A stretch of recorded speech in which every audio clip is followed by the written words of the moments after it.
reason I wanted to have you on the show is I think there's a lot of mythologizing about January 6th on both sides.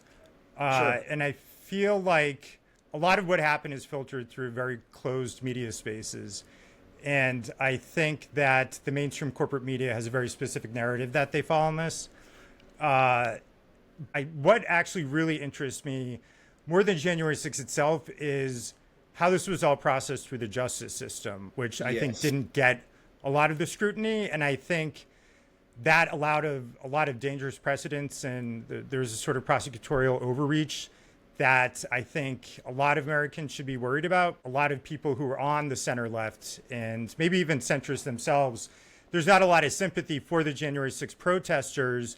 And so there's not a lot of attention paid to those abuses of the justice system and what happened. And the implications that go beyond those protesters, right? Yeah, exactly. I mean, I don't think a lot of people realize you have this situation where hundreds of nonviolent protesters, literally not charged with any violence, were charged, including yourself, charged under an obscure provision of a law meant for accounting procedures, just so the prosecutors could add a felony. And I think people should be thinking, do we really want nonviolent protesters going to jail for years? And even just from people on the left out of their own self-interest, thinking about an anti-war protest, environmental protest, people who are going to congressional hearings or nomination hearings like this week and, disrupting because they don't like the nominee. Do we really think that those people should be put away for 10 to 20 years in prison for disrupting an official proceeding? Right. That is really what I wanted to dig in with you today. So just to kick things off, do you want to tell us a little bit about yourself, your background? Absolutely. So first of all, Kevin, thank you so much for having me on your show. I genuinely appreciate that. I'm really grateful and excited anytime I get to have genuine conversations with people that really want to discuss facts, discuss feelings, discuss ideas, and determine kind of who we are as Americans and where we're going. So you mentioned that a lot of your audience is in the center politically, or even perhaps on the left. And what's interesting, when you mention January 6th as a topic, is of course on all sides of the political spectrum, people kind of have this stereotype sort of idea of what J6 was and who was involved and what a January 6th protester is. I think I'm already sort of breaking that stereotype a little bit. I don't really look like what people assume middle of the country, redneck, domestic terrorist type, white extremist, whatever type phrases for these people. That's definitely not what my background is. I'm a lifelong artist. I'm from California. I've been working as an actor and a fashion model in LA and New York for over a decade prior to the COVID lockdowns. And politically, I've always been more or less conservative, you would say, in the sense that I'm a pretty straightforward traditional Christian, and I come from that mindset that the Bible is truthful, and it was the source of a lot of insight that the founding fathers who built this country and started it, that they refer to. The ideas of natural law, which of course is so intrinsic to our Declaration, that was quite a miracle, historical miracle, in terms of really defining that human rights are pre-political. A government doesn't grant you your rights; you inherently have them because they came from a great source greater than the government, which I acknowledge and recognize as God. But the founding fathers said there is something, they called it God as well. We are one nation under God, and that's why they phrased it that way. Our rights are pre-political. So that's an important starting point that I had. But at the same time, I'm not your typical conservative person necessarily. I've been working in Hollywood and in the arts for a long time, and I really enjoyed that field. I found that very disrupted by the COVID lockdowns. And I had a huge problem with that constitutionally, as well as a huge problem with the fact that I sniffed out really early on that most of the stuff that we were being pummeled with in terms of messaging, in terms of media, in terms of the government, and then in terms of our lives being totally turned upside down, most of that was very, very dishonest. Not just wildly inaccurate, but patently dishonest. That concerned me greatly.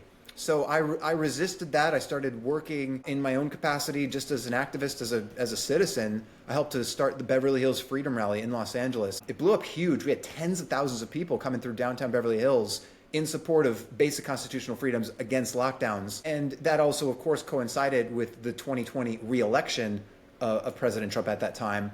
So it wasn't that I was hiding the fact that I supported President Trump, or generally I fall on the Republican side of the political spectrum. But it was just more that I was a Hollywood guy, I was an actor, and I just recognized that what was going on around us in terms of the media, in terms of the government, in terms of the culture, there was just a frightening amount of dishonesty, and I could see where it was heading, which was towards socialistic mechanisms of reorienting how people perceive their government and what they understand their freedoms and obligations are, in contrast to the obligations we hold the government to in terms of managing a society. So that's where I came from. January 6th itself, I mentioned that I started this freedom rally and got involved in public activism in a way that I had previously never done. So I've been working in Hollywood as an actor. I wasn't really advocating conservative political views. You're not really allowed to do that in Hollywood. They I was going to say, it must be hard to be a Republican in Hollywood. Yeah. So I didn't represent as a Republican in that sense. Honestly, I'm pretty sick and tired of the dichotomy between Republicans and Democrats. I think it's largely a corrupt uniparty, and I find it disgusting. So I have a very strong political interest now, but it's not along those stereotypical lines. But I just wasn't political in terms of working in Hollywood until the lockdowns. And then I just really felt called by God, honestly, to speak truth into what I saw as an incredible, chaotic, just a mishmash of nonsense and downright nefarious lies and propaganda, and just a lot of confusion and fear that was being weaponized, and people were being exploited at various levels. So that's what got me into what I call the freedom fight. And, that's not just a phrase either. Again, our founding fathers, who were not Republican or Democrat when they first started, they were just settlers. Freedom of religion and freedom of expression and freedom of assembly and no taxation without representation and these basic core ideas. That's who those people were. And they were committed to those fundamental rights and values that allow everyone to have a fair chance at what they're trying to do in life. So that was my priority and my value. In the course of the Freedom Rally, I met another civil rights activist who really was an anonymous physician just doing her job as an emergency doctor in an ER in LA for many years, until these COVID lockdowns and lies really bothered her as well. And so she began to speak out against them, simply from the standpoint of, I'm not going to refuse a safe medicine to a patient in front of me when I know it will save their life. She literally got fired from her job from 2 hospitals simply for exercising her licensed proper ability as a doctor to practice medicine. Oh, and by the way, she was prescribing a medication that's far safer than Tylenol, literally far safer than Tylenol. What was the medicine? Hydroxychloroquine. Oh, okay. Yeah, so hydroxychloroquine. I think they admit that that's okay now. I mean, they sort of admit a lot of things. I think they admit that the Hunter Biden laptop is actually his laptop, and there's a bunch of pretty horrific stuff on there. Yeah, the difference between a conspiracy theory and the truth is roughly 6 months, or however long it takes for Joe Rogan to talk about it. And everyone's like, wait a minute. So, yeah, but the point being that I had this interesting metamorphosis from being a Hollywood guy to a J6 defendant. Like, how did that happen? Who am I? How do I represent what happened on January 6th and what the implications of it are in terms of the people involved and in terms of the governmental issues that you mentioned, which are really important. So I was in Washington, D.C. on January 6th, literally in my professional capacity, doing my job that day. So since 2020, for the last 4 years, I've been working full time for nonprofit. I'm the creative director at an organization called America's Frontline Doctors, and now also goldcare.com. Medical freedom platform in response to those COVID issues, recognizing that many Americans, and this is certainly nonpartisan, Republican, Democrat, or otherwise, found it very concerning how wildly inaccurate, but also dishonest, the CDC, the NIH, the FDA, these agencies are clearly troubled with corruption and certainly with an ineffective ability to serve the public in the manner that we expected them to. So there's a lot of people wanting truth and accountability in medicine and in healthcare. That's still an important issue. Obviously, we just saw the confirmation hearings with Bobby Kennedy, and those are causing a lot of waves. But he's a Democrat, right? And I'm a Republican. I absolutely am very excited about supporting Bobby Kennedy because he's not looking at this in a partisan way either. To him, this has nothing to do with being a Democrat or Republican. It has to do with our kids are dying and our nation is incredibly sick. And again, those are facts. You can't escape the reality of that, or if you try, it's going to get worse. So he's just trying to be honest about the problem and say, can we find solutions? That's supposed to be what the constitutional republic with democratic principles is supposed to facilitate. That. You know, you and I get together from different sides of a political spectrum, but we are both Americans and we both agree in fundamental values. And we want to see how we can continue to foster those for the success of our families and our future. So you mentioned you were already in January 6th that day, so you hadn't traveled for the rally, but I'm assuming you were aware of the rally, and then I think it started, early in the morning? By early, I mean, 8, 9, 10 o'clock? Yeah, it was very early in the morning. And yes, I was actually on a 2-week speaking tour with my colleague, Dr. Gold, who's the founder of Frontline Doctors and Gold Care. So we were both traveling the East Coast for several weeks. And January 5th and January 6th were both dates in D.C. January 5th, speech went off without a problem, about 10,000 people there. And we knew we would essentially repeat the same speech, but we knew that there would be a much larger crowd. They were anticipating 1 million or so people. And I can certainly attest, having been there, that to my eyes, it looked like literally 1 million people. It was the biggest crowd I've ever seen by far. So you gave a speech at the rally, at the original rally? No, on January 5th, there was a speech at Freedom Plaza. Oh, I see. On January 6th, there was a speech in the morning at the Ellipse. We were not scheduled to participate in that event. We were in the audience. So we were, basically 30 foot from the stage where President Trump and others were speaking in the morning. Then we marched, as did tens and really hundreds of thousands of people throughout the course of the day, marched from the Ellipse up to the Capitol grounds where there were supposed to be afternoon speeches. The event I was scheduled to participate in had a government-approved permit. There were, I think, over a dozen different permits for various rallies, activities, a lot of different people doing different things that day. Again, 1 million plus people in downtown. It was an enormous crowd, but tens of thousands of them all went to the northeast corner of the Capitol grounds for this particular speech, which was supposed to include not only Dr. Gold, but Congress people like Lauren Boebert, Paul Gosar, Marjorie Taylor Greene. There were a number of congressional representatives, and we assumed their ancillary security details. We expected a stage, we expected crowd control, we expected it to be organized. And then when we got there, we didn't see any of that. We just saw a bunch of people filling the plaza, ready to hear speeches, but we couldn't see the infrastructure for them to happen. And so that's how we got involved in the crowd on the steps there on the east side, and then that's how we ended up eventually being flushed into the building. And so just so I understand, because I wasn't aware of this, so the narrative that we hear through the sort of corporate mainstream media is there's the rally down, and just so people know where this is, it's basically just directly south of the White House. And then obviously what happened at the Capitol, it's a mile or so down the road or up the road. So yeah. And so the narrative is that Trump tells everyone to go up to the Capitol, but it sounded like you mentioned there were already permits to have protests and events at the Capitol complex. And I think you said exactly. In other words, it wasn't spontaneous. In fact, it had been advertised weeks in advance. There was a website and a flyer that said speech in the morning at the Ellipse, march to the Capitol, speech at the Capitol in the afternoon. It even said on the steps. The flyer actually said on the steps.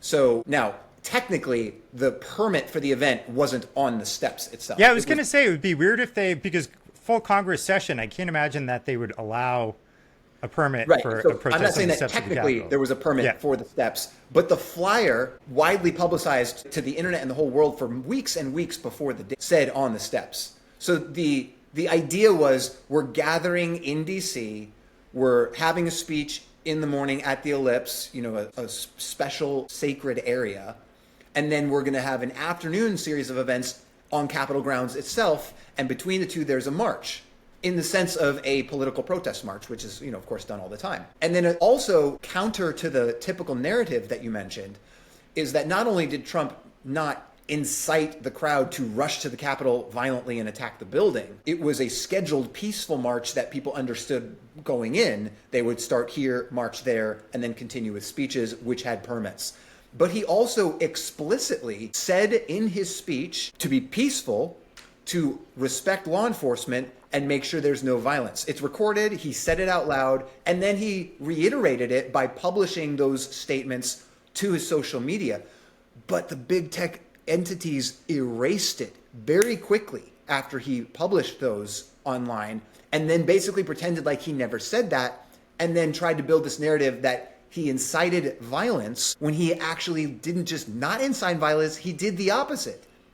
He vocalized no violence, make sure you support the police officers, we're the party of law and order. So he had absolutely correct messaging, and he did, in my view, and it seems very legitimate if you understand all the facts and the things that have been erased from the record, he did what was appropriate and necessary and what was in his power to prevent violence and try to encourage people to do what they're supposed to do, but in the right manner.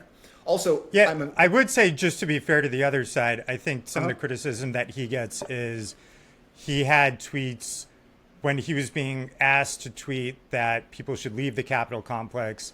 He had tweets effectively justifying their grievances, saying, you know, this wouldn't have happened if, I don't know, Mike Pence had done X, Y, Z. I'm not saying he incited violence. I think that's a very weak case against him. But right. I think a lot of people listening will have that in their mind, that there were those other tweets that he had, not calling for violence, but not exactly being helpful for a little while. Yeah, I understand those comments. I just don't think that they're an honest representation of what happened that day and what any given person was trying to do, President Trump or otherwise. President Trump tweets all kinds of things, obviously. He had a lot of grievances. I happen to share most of them. At least I would say close to half the country, or maybe a full half the country, shared the grievances. Whether we were right or not really isn't the point, though. The point is the First Amendment explicitly enumerates a redress of grievances. That's literally the point.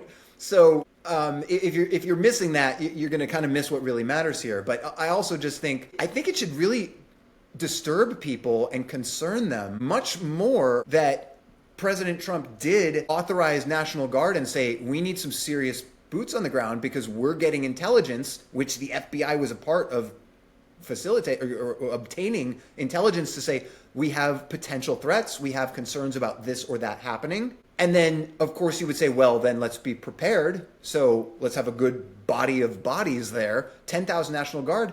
Trump authorized it, did his part legally, but then the handoff is required by law that the Speaker of the House and the mayor, so that's Pelosi and Bowser, then complete the handoff from their part. And they explicitly failed to do that. And I think that was a massive failing.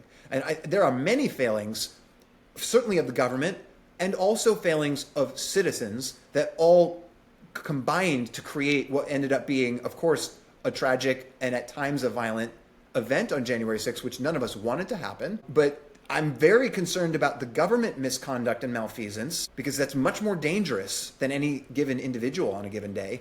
And I think everyone, whether you're Democrat or Republican or otherwise, should be, really concerned about, well, I don't agree with Trump, perhaps, and I think he says a lot of obnoxious things, or he wasn't helpful during that day in this sense or that, but is it true that he did his part, his responsibility of saying we need troops on the ground and authorize them, and then other people foiled that effort? Why would they do that? So yeah. I think that's pretty concerning. I think it's something we need to review.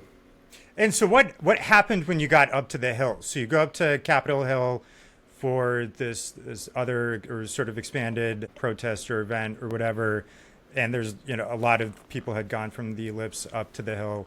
Right. So then what happens from there where then people wind up inside of the Capitol itself? Well, what didn't happen was that the National Guard wasn't there, as I just mentioned. So there was almost no law enforcement presence or crowd control organization and mechanism. I mean, there was really kind of nothing. There was just a bunch of people. They had Capitol Hill police there? I saw about 5 or 6 agents total on the east side. Now, I'm not on the west side, which ended up being kind of a war zone and kind of crazy there.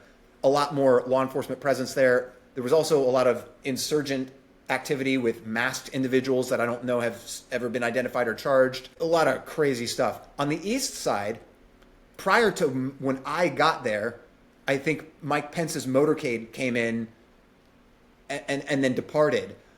But I wasn't there. That happened probably while the speech was going on at the Ellipse. I left the Ellipse when President Trump was still going. He ran late, and we were supposed to be there at 1. We left at 1 and arrived at 2. A few minutes after 2 p.m., At this point, I didn't see any barricades or any police other than those 5 or 6 officers I mentioned that were all the way at the top of the steps, it looked like just sort of ceremonially in front of the door. It did not seem like there was an actual police presence to facilitate a speech event that would be attended by tens or hundreds of thousands. So that was just bizarre. Or just the fact that it was a full session of, I mean, both houses of Congress were in session then. It seems weird that they would not have a lot of security for, the Senate and the House of Representatives being in the same It's building. crazy that they didn't have a lot of security, just generally speaking, knowing that there was a scheduled rally that was attracting hundreds of thousands of people. That was not a surprise. Not only that, we had already done it twice before.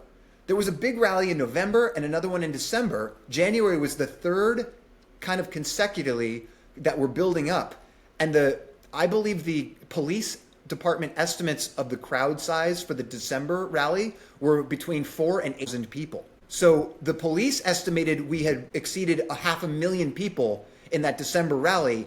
And then everyone there said, we're coming back in January. It's the last hurrah. It's the last chance we have to make our claim that we want an audit of the election because it's the certification day.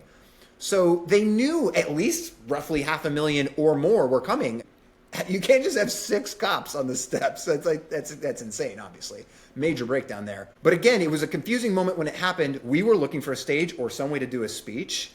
The audience is filing in. This is how I describe it for people. Imagine you were at the Super Bowl. So first of all, the Super Bowl isn't like an afterthought. It's planned the year in advance every year. And people that go plan for a year in advance to get their plane tickets and clear their schedule and fly and get a hotel and then travel to the stadium and then get into your seat, right? It's all of this. So imagine you're finally in your seat at the Super Bowl and it's like 5 minutes to game time. Or actually maybe it's 5 minutes past and they're running late. You're like, oh my God, we're at the Super Bowl. Let's go. It's game time. And the announcer's like, oh, we're so sorry. They were like one of the teams didn't make the bus. So we're just going to cancel. We'll come back and do the Super Bowl next year. Like, what do you think the crowd in that stadium is going to do? I mean, I'm not exactly sure what they're going to do, but they're not just going to quietly just get up and leave, Right. right? That's not happening. So that was kind of the dynamic at play. And essentially what happened was shortly thereafter, the doors opened from the inside after people were standing on the steps. And, what do you think is going to happen? Everyone's there waiting to do something. They're kind of packed in at this point because everyone traveled from the ellipse to the east side where I was, or many of them, tens of thousands. So a very large crowd. Were there people trying to get inside before the doors open, though? And I would imagine, were there multiple points of entry? Yeah. Some of them certainly were. I could actually, because I was on the steps at this point, and I didn't know what was happening. And you said you're on the west side of the Capitol? No, east side. Or you're on the east side of the Capitol. I'm sorry. Yeah. So my colleague said, the crowd is clearly moving towards the steps because they're not really sure what else to do. It's sort of a vantage point, like, hey, we're going to stand here, wave our flags, and do our protest, and whatever. So she thought, well, maybe some of them can hear me if I stand on a balcony, and it looked like that was possible. There were balconies on either side, so we thought if we can get a balcony position, and she could just start speaking, maybe people would kind of focus in on that. It would bring some purpose to the crowd, but it was just too chaotic. It just wasn't possible. We literally couldn't make our way to that part. We kind of got up the steps and squished back towards the center because there were people interested in the doors. Now, here's a detail that I'm sure most people haven't really heard or really paid attention to. The Columbus doors, they're very famous. The east side of the Capitol, very large, grand ceremonial steps lead up to this door. The Columbus doors themselves are 10,000 pounds of bronze, beautiful, historic. And that door is not really used for daily traffic. It's for ceremonial events. And so largely those doors are closed. Now there's 2 sets of doors, the 10,000 pound bronze outer doors and then modern inner doors. And the outer doors, and I don't know when or how, but they're very heavy and the government is supposed to monitor when they're closed or not. They had been opened. So simply opening those outer doors visually makes it look like you're supposed to go in because that's kind of the point of them.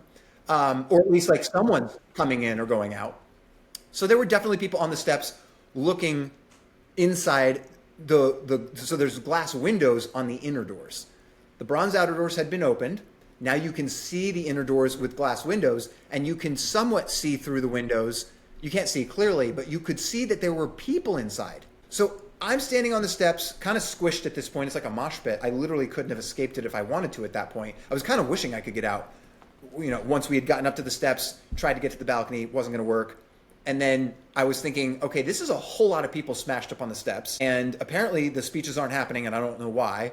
So these people need to be a little bit better organized and be dispersed, or maybe they're going to open the doors and let people inside. Because I'm looking through the window and I can see like the forms of heads inside the building. Now, mind you, I actually didn't realize in that moment that they were holding the certification vote at that moment. I just didn't remember that it was happening because I was not focused on the certification event. I was just focused for that whole week on the travel that I had and the events that we were doing. So I legitimately wasn't even thinking that there would be a lot of activity inside the Capitol building. But of course, the certification was happening, so there was. I just hadn't put two and two together at that moment. But I saw inside, like, okay, there's people. So I wasn't sure what was happening. The doors then opened from the inside. So that seemed like they opened up from the inside. I got pushed in because there were people behind me, and I was pretty close to that point. And as soon as I stumbled through the door, I literally had to catch Dr. Gold because she almost fell. This is all on video, by the way. If you go to johnstrand.com, I have a 14-minute video of the government surveillance footage, which shows the whole thing. My whole time in the Capitol, I was there for 48 minutes. I just time compressed it for the parts that are boring where nothing happens so that you can watch me go the whole way through. And then you can see, did this guy do anything wrong? Or was he clearly an innocent bystander just caught up in the craziness? So the doors opened. I catch Dr. Gold before she gets trampled, and I just guide her straight ahead to get out of, because it was condensed and chaotic at that point at those doors. But the first thing I noticed as I'm guiding her through is I'm like, oh, there's cops in here, and there's a bunch of people in here milling around. But the people I saw, including the police officers inside the building, were not stressed out or hectic. They were kind of just moving around. I looked at some of them, and none of them gave me any visual indication or a signal or a command of what to do or where to go. And I just followed people in front of me until I found myself in the rotunda with the red velvet ropes. And I just stayed inside the red velvet ropes thinking, this is bizarre. I didn't think they were going to open the doors and let protesters in the building, but it seems like that's what they did. So let's figure out how to get out of here. And it took some time to do that. Eventually we did. And that was pretty much the long and short of my story of being inside the Capitol building. So then presumably you go back to your hotel or wherever you were staying. Yeah, exactly. And when did you first get whiff of the idea that you were going to be prosecuted? I mean, someone reach out to you? Was it, because I know there's this nationwide manhunt afterwards to get everyone. And by the way, just for those listening, you were never, and I think we'll go over your charges later, but you were never charged with any violence.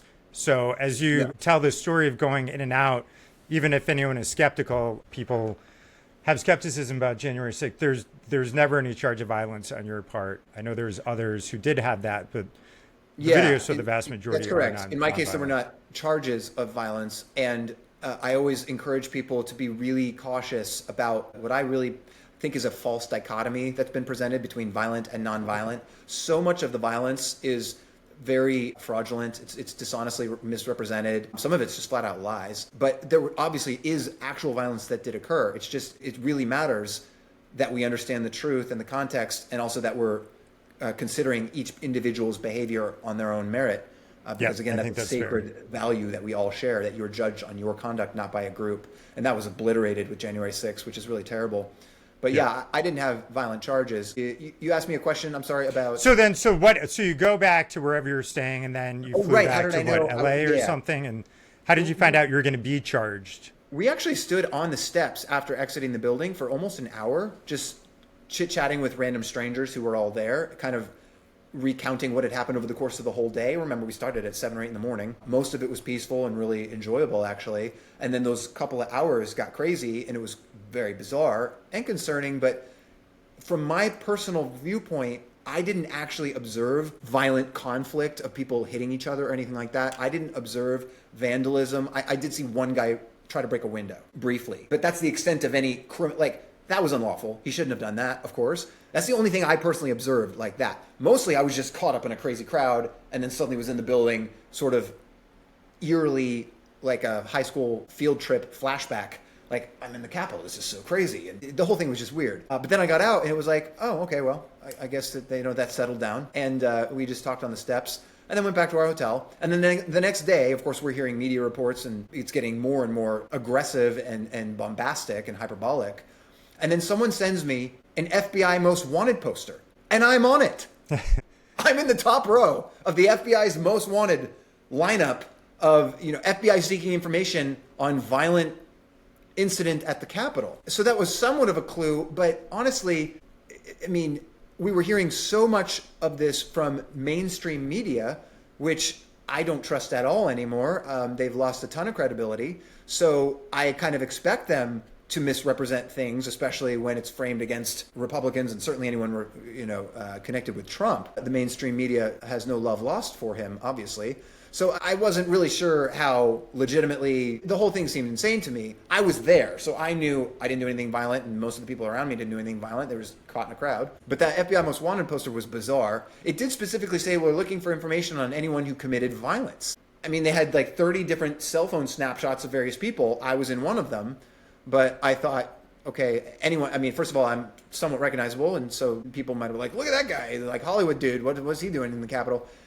But they can call me and ask me and clarify, did you do anything violent? I was waiting for the police to contact me because I was on the poster, but I knew I didn't do anything violent. So I didn't perceive that they were like, we're going to nail this guy and try to destroy him. It was more, we're looking for information from these various pictures we've seen in case one of them is involved in something that we need to pursue and to prosecute. But I never got that call from the cops. I just had my door pulverized by a battering ram, literally, at a condo in downtown Beverly Hills on a Monday morning while I'm just working at a conference call. And my life was changed forever. So who was that? Was that the FBI? It was the FBI along with other law enforcement agencies. I think 20 soldiers, essentially. I mean... Like decked out in their camo or whatever? SWAT team, violent assault that you would expect to be delivered on a drug cartel. There's no knock on the door. They just come right in. They did knock, but they knocked and then beat the door down very quickly. So I didn't even have a chance to get that. But it's terrifying. It is so loud when they assault your home. The yelling is so loud. I felt my head vibrating, screaming, boots stomping, metal sounds. You instantly realize you are under attack. You are terrified. You just have this instinctive reaction like I'm about to be slaughtered. And I'm in downtown Beverly Hills. It doesn't make any sense. I'm not in a neighborhood where that kind of stuff would be happening. So I'm thinking, is this a terrible prank or are these criminals that are trying to attack me? I couldn't even process that it was legitimately law enforcement. And they broke the door to pieces before I could even collect my thoughts. And you were on a call? I was on a conference call with... Was it a video call? I don't think it was a video call, actually. No, I think That'd it was be a awkward. phone call. But there were 4 people on the call. Myself and my colleague were physically in the room there, and then at least 2 other colleagues were on the meeting. And we're just like, whoa, and it just came crashing in. So they come in. Do they formally arrest you, and do you get your Miranda rights when they came in? I did not get Miranda rights. I had laser sight on my chest bobbing like I was about to be shot. These guys had machine guns all in black. They were screaming, get down on the ground. It was a takedown. I was pushed to the ground. I was immediately shackled. They hauled us out to cars, separate cars, put us in different cars, held us there for 3 hours where they ransacked the apartment. Then they took us to a jail. Still didn't explain what was going on, never gave me a phone call, held me overnight, then took me to a different jail and disappeared me for what ended up being a total of 4 days. I was disappeared for 4 days. My family, my colleagues, no one knew where I was. No one heard from me. No one told them what had happened. No one told them how to get a hold of me. No one even knew if I was alive. So 4 days with no, because I'm not 100% sure, but I think they're allowed to detain you for 24 hours without a lawyer. Don't quote me on that. That might be wrong, but certainly not they 4 can days. Detain you, but I don't know that they can just say, yeah, you can't talk to a lawyer or have okay, that might be. Oh, yeah, you're right. Yeah, maybe it's 24 hours without a formal charge or something. Yes, yeah, they can hold you without a charge for 24 hours. Okay. I think it's 24, but it's definitely at least 24.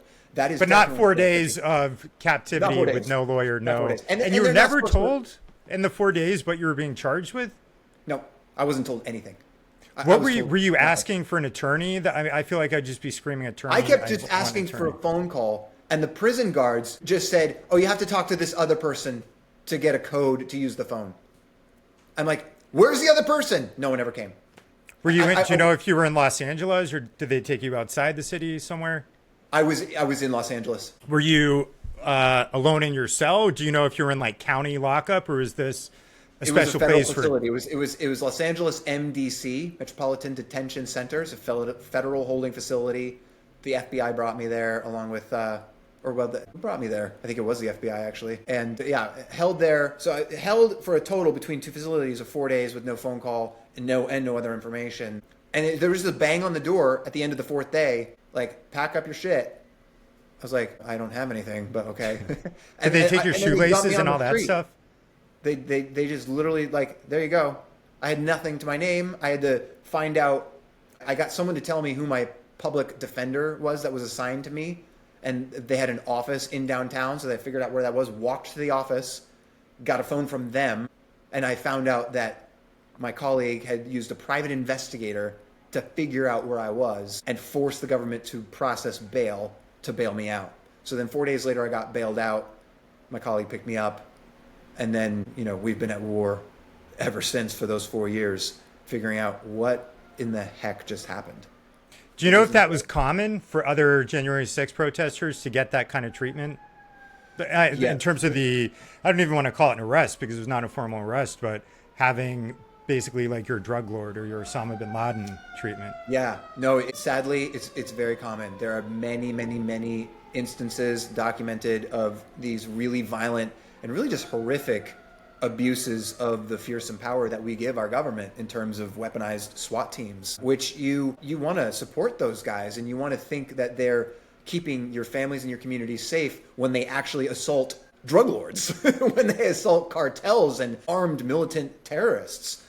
And of course, for 4 years, they didn't just do it and say, oops. They did it and kept pressing the issue for 4 years, telling the whole world and the country through mainstream media that myself and J6ers broadly are violent domestic terrorists.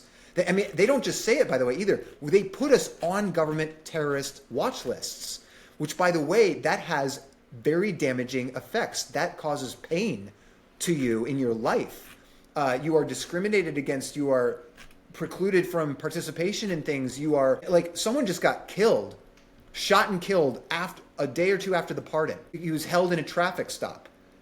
Now, I saw that, yeah. Yeah, so this still has to be investigated. I'm not making a proclamation here. I'm speculating.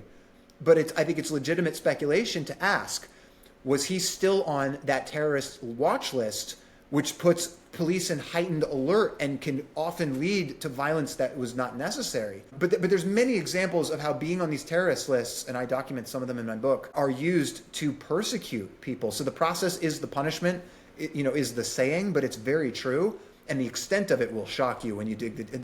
Again, it would take much longer than this to go through those details. I have many of them in my book. I wrote a book in prison called Patriot Plea. Definitely encourage people to read that. You can pre-order it at johnstrand.com. But there are going to be many J6ers, particularly now that they have been freed from this weaponized system.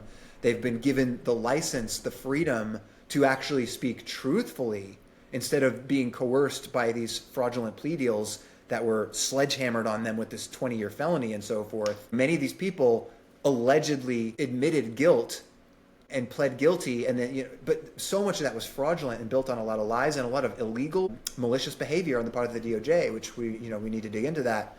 And now that they're able to freely speak truth about who they are and what they experienced, more stories are going to be coming out. We're highlighting them at a website called wearej6.com.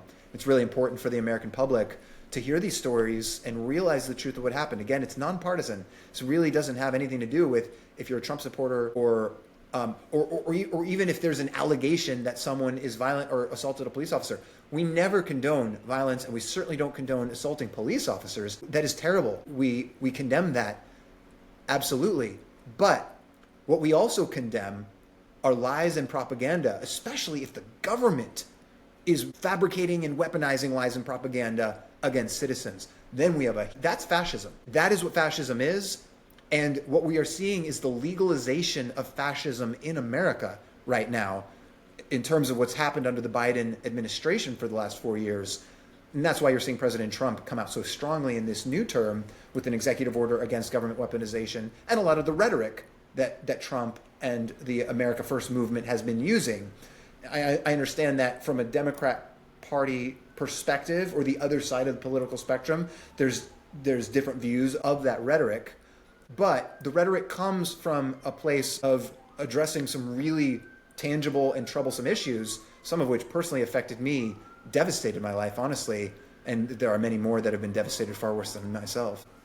Yeah, just two things I want to hammer in is I think people want to always have what's called the sympathetic victim. And just thinking about the way that you were treated, the way that you were detained, I don't know what to call it because I don't want to call it an arrest because there's actually formal legal procedures for an arrest. But coming into your condo like that, taking you away for 4 days. I want people listening or watching to think if you were not someone protesting at what's described as a pro-Trump rally, but you were an anti-war protest, or if this was, I don't know, like a civil rights or a Black Lives Matter protest, and then you got that kind of treatment, I think people on the left would view it completely differently. And I wish people would think it doesn't matter what the person is actually protesting. If you have a principle of law in the justice system and our own civil rights in the Constitution, those should be applied completely equally. It's kind of when people talk about free speech and supporting that, whether or not you agree with what the person is saying. So I think anyone should be appalled and actually horrified to hear about this kind of treatment, no matter what you were protesting. And frankly, even if you were, I know you weren't, but even if there was a charge of like breaking a window or something, that does not justify that kind of treatment. And then secondly, just the way you described the feds coming in and being detained, I think the sort of terrorism apparatus of all this, I think a lot of people forget the kind of security state that was erected in this country after 9/11 with a lot of temporary laws, like the Patriot Act, and we've got surveillance laws, a lot of which are unconstitutional, but they were put into place under a temporary basis, and the American people were told that would protect us from foreign terrorists like Al-Qaeda, and it would stop Osama bin Laden from flying another plane into New York. But as a lot of people on the left, not the center left, but the left at the time, and then the libertarian right at the time, were warning that these laws will probably become permanent, not temporary, and then turned back against the American people domestically. And that's, I think, what we're seeing very clearly with what happened with the January 6th protester and many other events. We're seeing this kind of terrorism apparatus turned domestically when we were told it was only going to be used externally. Right. I mean, it's being used against Catholics and, moms and dads at school boards, being used against protesters at abortion clinics and various things. So again, like you said, everyone should have the right and the freedom to believe whatever they believe in and advocate for it. But when you allow the government to weaponize its power against citizens and certainly bypassing or obliterating due process, you're in a very, very dangerous place. So political persecution is not partisan. It will eventually turn every direction. We see this if we study history. We look at communism, particularly communist dictatorships, Soviet Russia, Maoist China, many examples, and they follow the playbook because it works. Same thing over and over. And they identify certain groups to isolate, demonize, and undermine them. And then they turn to another. But you eventually cannibalize it and it turns on yourself. So we need to be vigilant against that. And like you said, January 6th, the concerns here are far broader than the event itself and the people, the citizens involved. So I do have a very different perspective on why we were there, how we were treated than people on the left probably would have. But even if you just set aside our disagreements or our differences on politics and policy, just a recognition of the fundamental need for equality, for equal protection under the law. That's a total sacred guarantee, 4th and 14th Amendments, which was clearly violated in a very, very aggressive and extensive way. Just comparing BLM Antifa type protest actions that we saw over the course of 2020, which many people involved in that had a great motivation and a heart for seeking justice for all people, including minority communities that oftentimes bear a more difficult burden in various ways. So the idea of saying we want Black lives to matter as much as every other life is it's an admirable sentiment. And there were plenty of people participating in the BLM protests during that summer 2020 campaign season who were not violent and didn't want to see violence. But inevitably, or we can't escape the fact that the damage involved in some of those events was incredibly extensive. So we're talking multiple billions of dollars of damage. We're talking dozens of people killed, including police officers. Now, you hold that up against January 6th, it wasn't a pretty day, of course, and we all wish it could have been prevented, but it was a fraction, hardly a fraction of the cost and damage, and no police officers were killed on January 6th. There were 4 protesters that were killed directly by police actions, which is very concerning. But even if you were to say they were equal, which they were not, they weren't treated equally at all.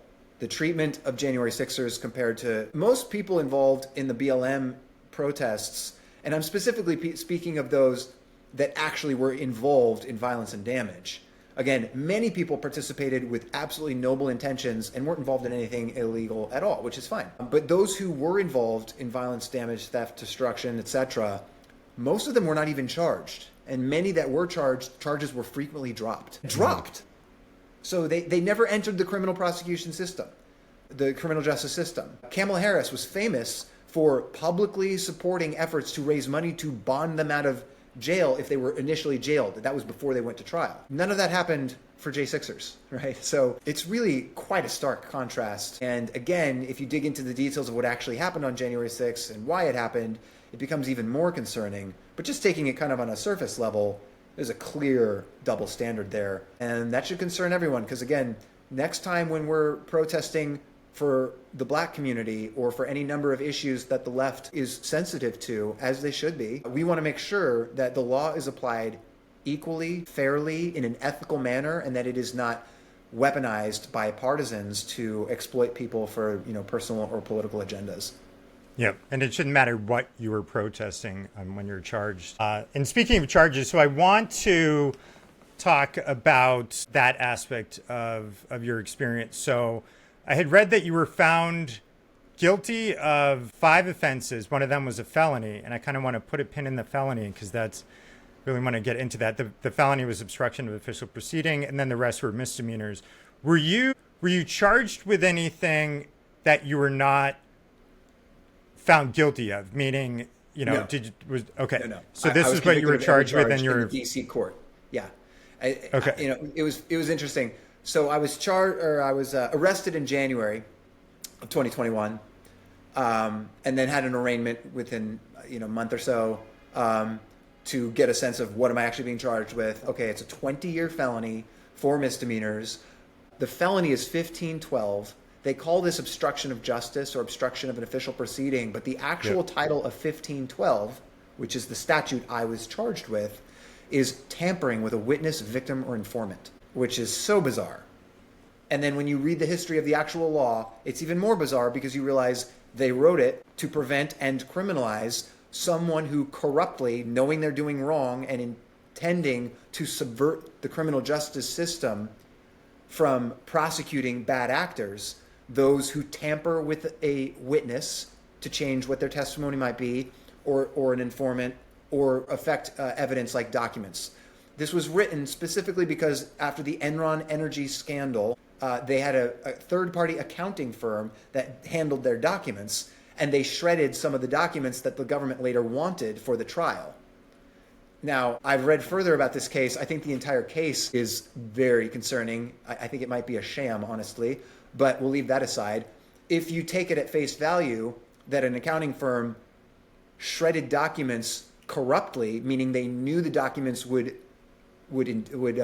implicate criminal activity on someone, so they erased it in order to hide that from the government, that is obstruction of justice. So that is what that law was intended to address. Tampering with a witness, victim, or informant. How does that have anything to do with political protesters standing on the Capitol, which is the representative branch, that's the legislature? Obstruction of justice, of course, is speaking about the criminal justice system. So it's talking about trials with the third branch. We're at the people's house The Capitol building that represents the first branch, the direct representatives of the people, where by and large they are supposed to be participatory. I'm not obviously talking about technicalities that there are rules about when and how you can enter the Capitol building, which of course there are, but we understand why those got confused that day. But just the idea of this 1512 being used against political protesters, it's like the wrong branch of government, has nothing to do with the circumstances of the event itself. It was clearly shoehorned in order to terrify people with a 20-year felony into taking plea deals that they otherwise would not have accepted. So what's interesting in my case is that I was given what I call a golden parachute plea deal. I'm not aware of too many people that had this. I don't know of anyone that had a plea deal that I did and declined it. I know some people that declined plea deals and went to trial, but I think typically the plea deal that they were given still included felonies and multiple years in prison. So then at that point, you're kind of screwed either way. So maybe go to trial on principle because you want to plead your case. But in my situation, I was facing 23 years of potential prison between all of these charges, $500,000 of fines. Basically, your life is destroyed. It's over. Or you can take a single misdemeanor. A single misdemeanor. That would have been a slap on the wrist. I might have had a week in jail at most, and I would have been done with this 2 years ago and been living my life. So who declines a plea deal like that? I mean, objectively, it's insane, actually, especially because I knew I wasn't going to win at trial. Zero chance I was going to win at trial. Because just sorry to interrupt real quick, but would you be tried in D.C.? That's the main reason that there was zero chance I would be acquitted at trial. And just so people understand, the reason being that a D.C. jury would pull from a D.C. population, which is not only very, very liberal, but had been inundated with a lot of framing around the January 6th events. It would be very difficult for anyone to find a jury that was not impartial in Washington. Yeah, I mean, objectively impossible. I mean, and when I say objectively, I'm talking about hard numbers. So DC statistics, they are 92, 93, close to 95% hardcore anti-Trump. They voted for Biden and Kamala, and not only that, they hate Trump. I mean, it's pretty well known. I don't think anyone's really arguing that point. And the numbers in terms of that animosity, that animus, are staggering. Well over 90%. And of course, as a January 6th defendant, you are inextricably linked with Trump. So that alone is a really undeniable level of bias. You can't just pretend that's not there. And the law is not ambiguous. The law is clear. If there is an appearance of bias or impropriety, then these measures must be followed. So in this case, you would entertain a change of venue when you can demonstrate that the venue, meaning the location, the geographical area, is irredeemably tainted in terms of the bias. Again, those numbers speak for themselves. And that's before you get to the point you also mentioned, which is a very valid point as well. The January 6th Select Committee, which, and wait till we get to the irony about that related to my felony. It's going to blow your mind. But just the nature of that committee, what they were doing, they were putting on primetime hearings night after night to the whole country, which they brought in fancy Hollywood producers to put together and augment the audio so it sounded more dramatic. And, of course, selectively editing only the parts that served their version of the story. And demonizing people. I mean, I'm not surprised that half the country thinks I'm a domestic terrorist and a white supremacist, and people think I'm a traitor and I'm disgusting and I should be rotting in prison for the rest of my life. I mean, it's not necessarily surprising they think that based on the story that they're being told. But that story is wildly untrue, and it's incredibly insidious if you think about it, because none of us should be wanting to hang people out to dry for the sake of selling a story that advances our partisan political agendas if it's very clear that at least some of those people are totally innocent, caught up in a complex situation. There was no attempt at nuance or a truthful investigation of who were the bad guys and who were the innocent bystanders. It was like, no, everyone here was terrible. And comparing it to 9/11 and Pearl Harbor, which is disgraceful to the victims of 9/11 and Pearl Harbor, to be honest, it's also just objectively ridiculous. It's very dramatic. I mean, no one called the BLM riots of 2020 Pearl Harbor or 9/11, but the death toll and the price tag of all the damage was greater by a factor of 10 or 100. And of course, I'm not saying that we should call BLM riots 9/11 or Pearl Harbor. That's ridiculous, and it's disgraceful. But that's what the January 6th Select Committee was participating in, creating that narrative and trumpeting it in a way that only they had the power to do. And so, of course, a DC jury was affected by that as well. I had people and I tell this story in the book, by the way. These stories will blow your mind. They're amazing. They're wild. But jury selection, my trial spanned 9 days. What a marathon. Interesting day of the trial was the very first day, jury selection.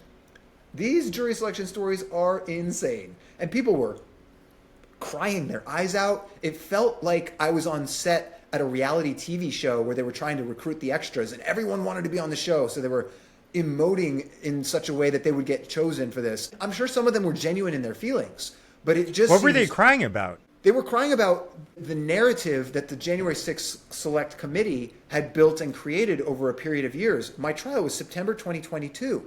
So this was a full year and a half after the event.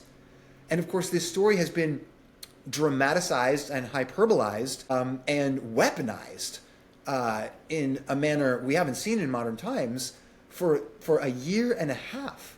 So it was saturated the world over, and certainly in Washington, D.C., where, of course, again, the numbers speak for themselves, 95%, pretty hardcore partisan in one direction, and I was the enemy of that direction, or perceived as such. So I don't think it was credible for anyone to suggest that anyone was going to get a fair trial, and certainly not that I was going to be acquitted. But knowing that I was not going to be acquitted, and also knowing that absolutely I am innocent. I know that because I am me. I walked my own shoes. I know what I did. I also know what my mindset was, and mens rea is a legal requirement of the 5 statutes that I was charged with. All 5 of them require that I had mens rea of a guilty intention at some level. And I know I had no guilty intention because I'm me. But also you can see the evidence on the video, and you can see he doesn't meet any of the elements of these charges for which he was indicted. Yeah, I really want to circle back on the felony charge, because I think this is such an important point that I really want to hammer home, is that for hundreds and hundreds of defendants that the justice system, the Department of Justice, was trying to prosecute, they found that they really didn't have a lot of things they could charge the mostly nonviolent protesters with that would have them face serious jail time.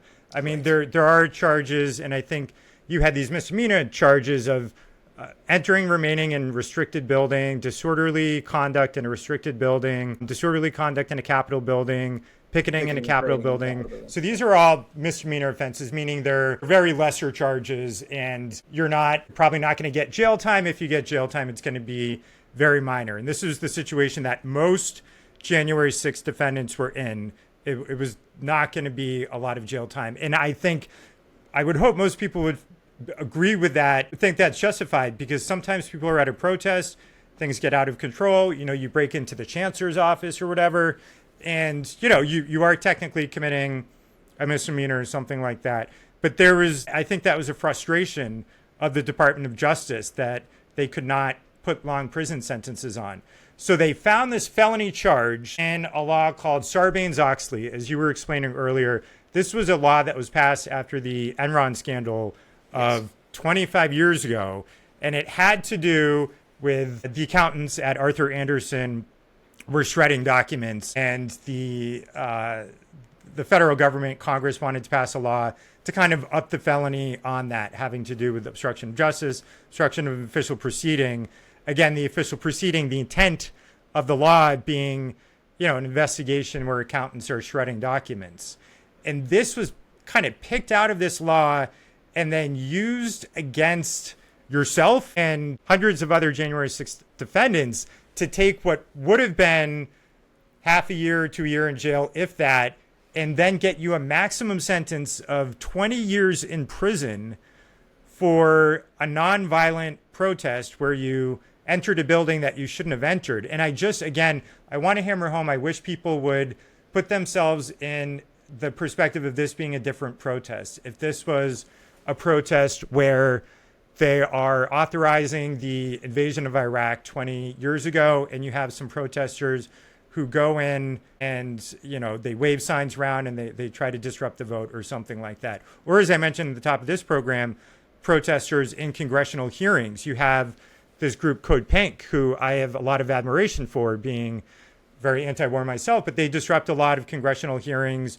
they'll have blood on their hands and stuff like that. And Right. should those people for that, they're usually elderly women, should those people go to jail for 20 years because they're protesting a congressional proceeding? And, Should and they go given to that it jail is, at all? yeah, Do yeah, we want people yes. going to jail? How many people go to jail for misdemeanors? We're actually kind of missing this point. Technically, you can sentence up to 6 months for a Class B or up to a year for a Class A. But by and large, how many people go to prison for misdemeanors, particularly if it's their first time? If they're really aggressive, kind of violent, and they're doing it over and over, maybe you have to throw them in jail to wake them up. But your first time misdemeanor, especially if you're protesting and you're protected by the First Amendment, even if you technically break a rule, do we want them going to jail? I mean, come on, guys, that's insane. No, the answer is no. Trust me, I went to jail. It's terrible. It is terrible.